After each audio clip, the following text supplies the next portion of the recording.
Good morning. We're at Putnam County Courthouse today. We're in front of one of the last remaining Confederate monuments in the state of Florida.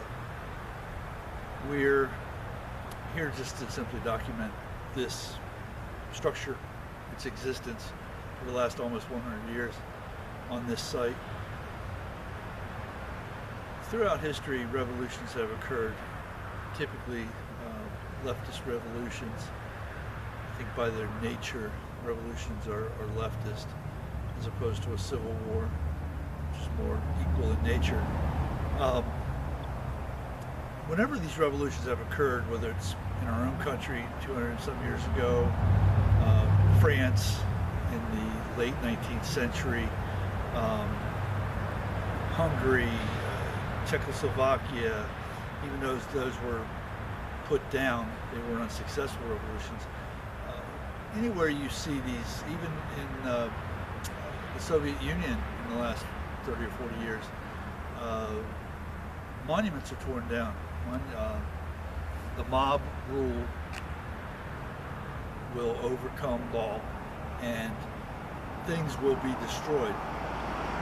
For the last however many years, probably 30 years, some could say longer, we've been in the early stages of our own revolution, leftist revolution, here in this country.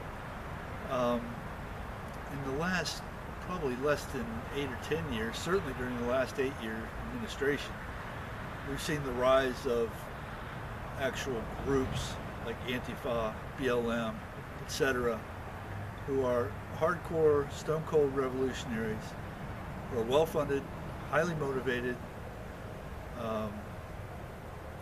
very, very well organized, and as we've seen, very willing to commit violence. And that is what we're seeing now. We're seeing the mob rule overtake the rule of law.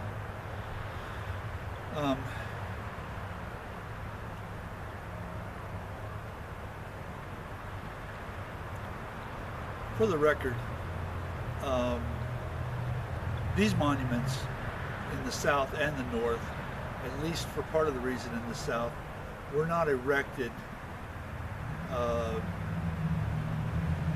until the late 18th, early 20th century, because, first of all, the South was financially ruined. There was no extra money to be thrown up superfluous structures, memorials, monuments, etc. And the second reason, and this is applicable to both North and South, was the wounds were very, very, very deep and very raw. The scars had not begun to heal. They still haven't healed completely, and as we know from personal experience, scars never heal. They just scar over, but you always feel them. And in that sense, that's the reason why. They didn't want to memorialize some guy that had just come off of 4 years of killing and being killed and seeing all his friends killed and losing his leg, and et cetera, et cetera, et cetera. The wives at home, the families at home lost myriad, on North and South, myriad family members, fathers, sons, brothers, uncles, just children, just complete devastation in this country, which is a much, much, much smaller country and a much more homogenous country at that time. Much more in touch with who they were as Americans and who they were as members of their own community and their own state. So it wasn't some, at least not in the South, and certainly not down in the North, it wasn't some sort of KKK-inspired UDC,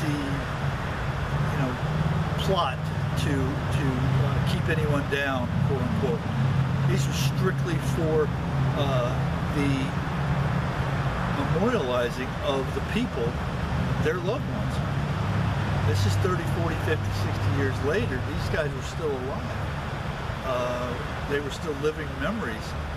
But as we know, the world moves on. As the older generation comes up, the younger generation, I should say, grows up, everything moves on, everything moves forward. Old dies and the new becomes new. And as that happened, they were more nostalgic and more willing to put forth an effort to memorialize and remember the sacrifices of those people.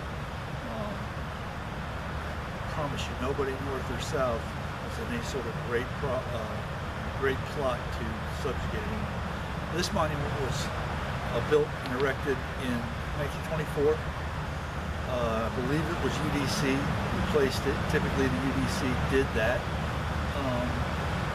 because they were the softer version of the UCB.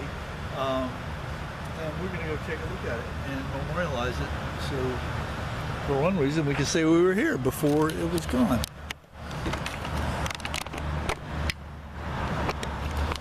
Try not to do too much shaking. This says 1861, Confederate heroes 1865. Although the flag they died to save floats not o'er any land or sea throughout eternal years shall wave the banners of their chivalry. And then we have the three primary flags, which you'll get a lot of argument today over which flag was which, and it wasn't this, it wasn't that. Well, these people who lived in actually knew because they actually served under these flags. And being in Palatka, as opposed to where we live, oh, that's a cool shot.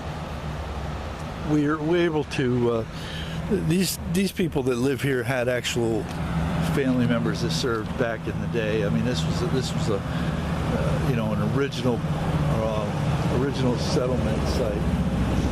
It says, "Nor shall your glory be forgotten while fame her record keeps."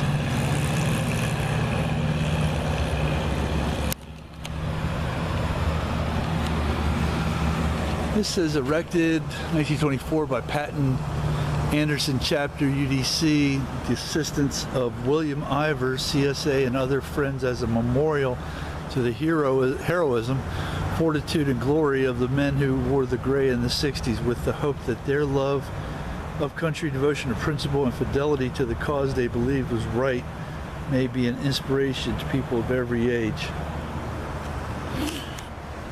Well, we've kind of lost that, and that's what amalgamation will do to a people.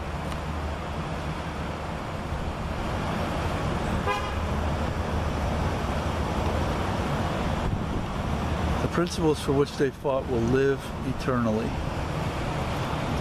So that's the Confederate Memorial in front of the Putnam County Courthouse. I'm going to do some photography. There's an incredible oak tree over there, and some more monuments around to see. So I'm going to shut it down for now.